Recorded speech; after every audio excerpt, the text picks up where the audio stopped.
The following may not be suitable for all audiences. Viewer discretion is advised.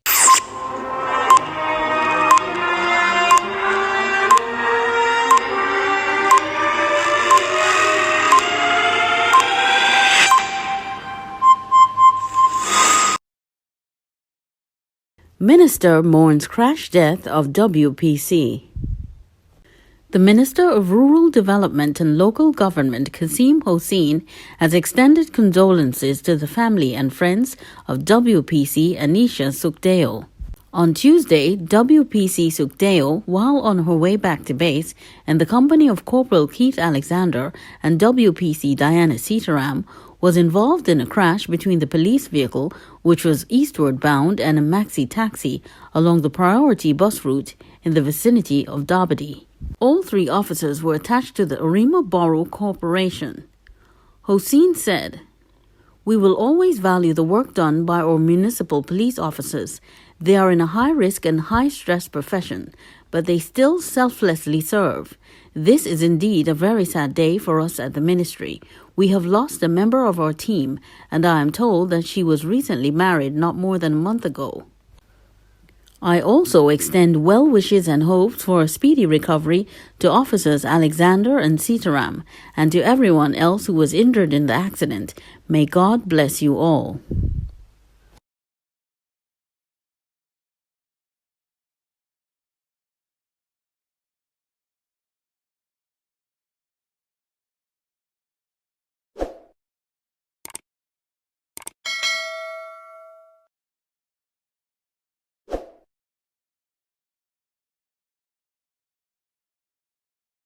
Policewoman among three charged with trafficking in firearms.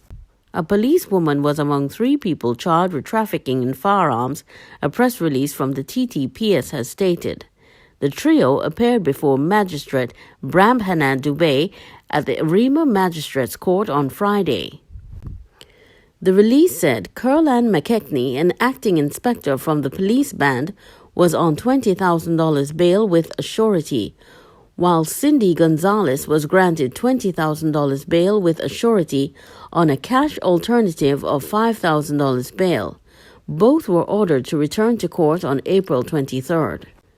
The third accused, Jabari Miranda, was remanded into custody pending a search for any criminal record against his name. All three reside in Arima, Old Road, Arima.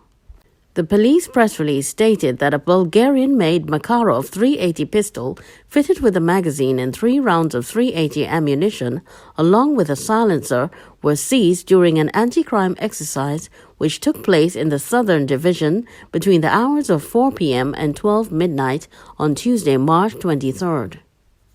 The exercise was coordinated by Senior Superintendent Lucia Winchester, Superintendent Carty, ASP Ramdas, and Inspector Phillip, and supervised by Sergeants Joseph, Charles, and Wilkinson.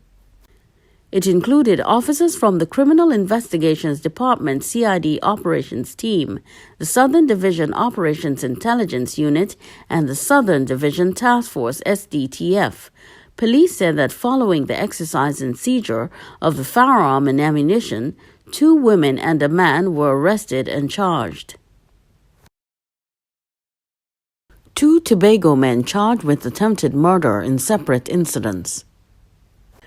2 men appeared in court on Monday charged with attempted murder for separate incidents. In the first case, 38-year-old carpenter Cal Ben of Breadfruit Alley, Argyle, was denied bail when he appeared before the Scarborough Magistrate Virtual Court to answer to the charge of 2 counts of attempted murder. It is alleged that around 9 p.m. on March 15th, 2 brothers were at Argyle when Ben, who had an altercation with them previously, approached them with a cutlass and began chopping them on their heads and faces. Gruesome photos circulated online showed one brother with a fractured skull after a chop to the top of his head. The other brother was chopped across his face from his left eye to his mouth. The victims were taken to the Scarborough General Hospital in critical condition. The victims were stabilized and warded. They were eventually discharged. Ben surrendered at the Scarborough police station. Ben, who has 4 pending matters for wounding, was remanded in custody. In the second matter, 27-year-old tradesman Miguel Gibb of Signal Hill appeared before the Scarborough Magistrate Virtual Court charged after a stabbing incident on March 16th. Gibbs was arrested and charged on March 21st. It is alleged Gibbs got into an argument with a 34-year-old man at Main Road, Signal Hill, and pulled out a knife from his pants and stabbed the victim in the neck. The incident was later reported to the Criminal Investigations Department, Scarborough Police Station, and investigations were conducted by WPAG Corporal Joe Field, which led to the arrest of Gibb. WP Sergeant Catterson of the Roxborough Police Station laid the charges against Gibbs and Ben. Both men will reappear in court on April 19th.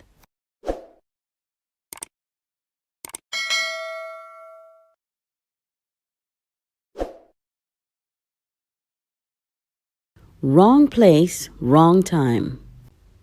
Escaped teenagers Antonio Francois and Simeon Daniel, both 15, were shot dead because they found themselves in the middle of an ongoing gang war for control of part of Laventille. Police believe Francois and Danielle were simply in the wrong place at the wrong time, in an area that has seen a sharp spike in gang activity. The two were killed because they were not known to the gang members who were patrolling the McShinelands area in Laventille at the time, police suspect. Danielle and Francois, along with 3 other teenagers, escaped from a Children's Authority facility on March 19th. Deputy Commissioner of Police Investigations and Intelligence, MacDonald Jacob, said yesterday the probe was at a sensitive stage, but said officers were working on catching the killers. Around 7:10 p.m. on Sunday, Francois and Danielle were liming with other boys at an abandoned house at LP number 27 McShinelands when they were confronted by 2 armed men dressed in uniforms which resembled police attire. The men looked at Danielle and Francois and after a brief exchange pulled out firearms. The group attempted to escape and ran in several directions. In the aftermath, 4 teenagers had been shot. Brothers shot, 1 escapee held. Daniel and Francois were found lying motionless on a rooftop which had fallen off the abandoned house not far from the road. The 2 other victims, brothers aged 14 and 15, were shot about their bodies. The assailants looked at the other children and left the scene. Residents of the area raised an alarm and took the 2 injured teens to the Eric Williams Medical Sciences Complex in Mount Hope. The bodies of the 2 teenagers were identified by one of the minors who escaped from the Children's Authority safe house. The 15-year-old was taken to the Homicide Region 1 office with a guardian. The other 2 escaped teenagers remain unaccounted for. The scene was visited by a team of officers from the Homicide Bureau and the Port of Spain Division, including Inspector Lynch, Inspector Bhagwan Dean, Inspector Suklal Singh, W. Inspector Lewis, Sergeant Grant, Corporal Primdas, PC Singh, and PC Flement, among others. The Express was told that 24 5.56 mm caliber shells were found at the scene of the shooting. This led investigators to conclude that automatic rifles were used when Francois and Danielle were attacked. This incident pushed the murder toll up to 82 for the year so far. The comparative toll for the same period in 2020 was 132. Murder of runaway teens. Children's Authority admits security lapse at safe house. Children's Authority Director Nicola Harvey Mitchell said a security lapse at one of its safe houses in North Trinidad led to the escape of 5 teenage boys last week, 2 of whom were gunned down in Laventille on Sunday evening.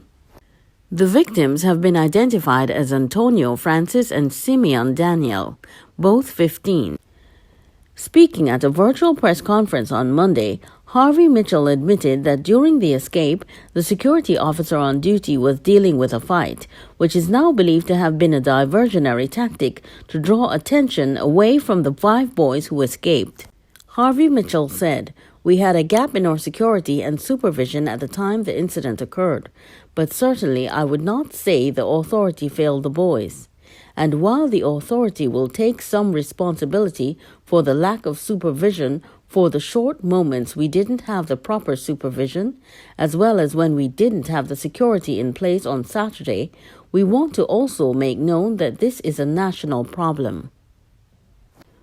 We would get children at the end of the pipeline. We would get the children when they are abused. Harvey Mitchell said, while the authority wants to do a better job, it is unable to because demand for its services is greater than the resources available. The authority normally confiscates all electronic devices when a child enters a safe house, she said. Harvey Mitchell said when the boys' devices were taken, it led to resistance, and it may have been the reason for the escape, and not abuse or mistreatment as some have claimed. She said the authority didn't want to turn its safe houses into prisons, but because of the behavior and personalities of the youth it houses, there is need to introduce additional measures regarding security. On March 20th, the boys squeezed through a burglar-proofed window and escaped while the caregiver was preparing snacks the boys had asked for. On Sunday night, police responded to a report of multiple gunshots at Macshine Lands in Laventille, and at 7 p.m. they came across the bodies of Francois and Danielle on the roof of an abandoned building. The roof was level with the road. The police, in a press release on Monday, said they believe gang warfare may have led to the double murder and that the gunmen were wearing clothing with the word police printed on it. They also said no arrests have been made, but the case is at a delicate stage. Safe houses, in the case of minors, are facilities used to accommodate and treat at-risk children who are in need of supervision or counseling after being abused. In total, the authority has 957 children under its care, some in these safe homes, some in foster care, and others at different institutions. The maximum number of children held at a safe house is 48, Harvey Mitchell said, and each facility has a house mother, managers, psychologists, security, and nurses. She said the authority was able to thwart an escaped attempt by the 5 on March 18th, and after they were counseled, they promised not to try to escape again. She revealed that the boys used computers provided for online classes to communicate with each other and other people outside the safe house. In the last conversation with the escapees, Harvey Mitchell recalled they desperately wanted to be at home with family. 4 of them came into the safe house in January, while the 5th had been there since last year, July. The boys' relatives said they were expected to leave the safe house soon and had never complained of abuse by authority officials, contrary to rumors of abuse that were circulating on social media. The father of Francois told Newsday at the Forensic Sciences Center on Monday morning that his son had been doing well, had no complaints, and the family was comfortable with his behavioral change. They are in shock and confused as to why he escaped. The mother of Danielle, Nathalie Brathwaite, said her son contacted someone known to the family after he escaped to say he was safe. She said he too was improving and had no complaints about his treatment. He just didn't want to stay there, and it wasn't because of any abuse. He wanted to come home, and he was supposed to leave soon because his progress was good enough. I visited him 2 weeks ago, and he would usually have supervised calls. We are shocked. Danielle was a young farmer and sold chicken as a side hustle. Asked about comments being made linking her child to criminal activity, Brathwaite said, "I know my son. It doesn't matter what they say, and I'm not going to clarify, and they could say what they want." Another escapee was liming with the boys when the incident happened. He luckily escaped unharmed and was held by police. The children's authorities calling on the last 2 boys to return.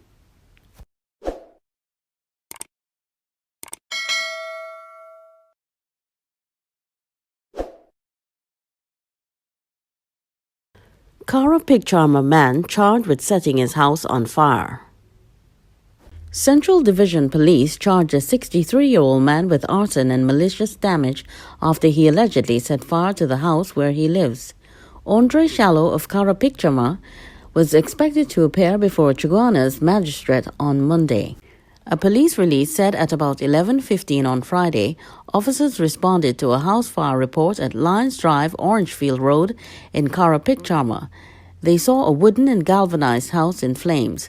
The fire also partially burnt a parked car outside the house. Officers from Chiguana's fire station also responded and put out the fire. No one was injured. Police cautioned and arrested Shallow, the sole occupant, and formally charged him on Saturday. The release on Monday estimated the damage at $48,000. Independent investigator clears Roman Catholic priest. The Archdiocese of Port of Spain has cleared a Roman Catholic priest of allegations made in an online video. In a statement issued by the Archdiocese yesterday, it stated that there was no evidence to support or substantiate the claims. Further to the publication of an online video making allegations against a Roman Catholic priest at the Our Lady of the Perpetual Help Parish, the RC Archdiocese of Port of Spain advises that an independent investigation by a team of professionals was conducted and a detailed report submitted. The investigation has found that there is no evidence to support or substantiate the claims made in the video. The Church is concerned for the well-being of all persons involved and will continue to provide prayerful support. Gratitude is extended to the persons who assisted in the investigations, the statement read.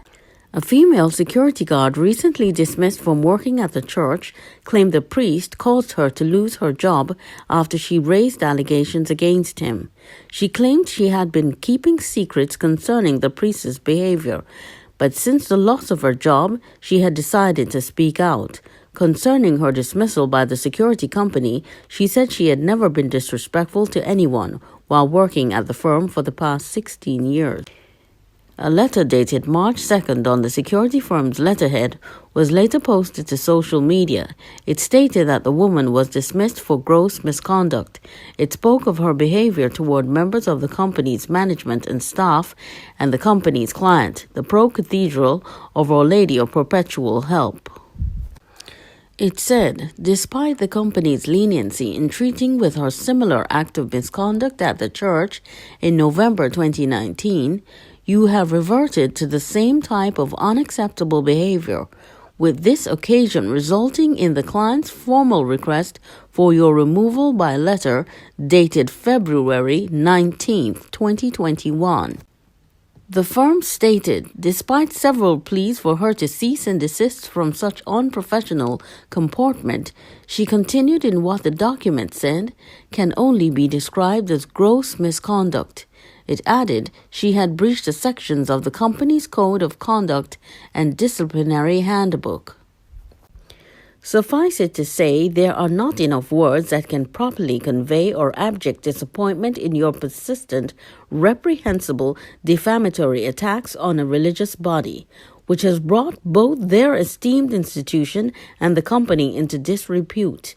Therefore, management hereby confirms its zero-tolerance stance on such egregious misconduct by terminating your services with immediate effect.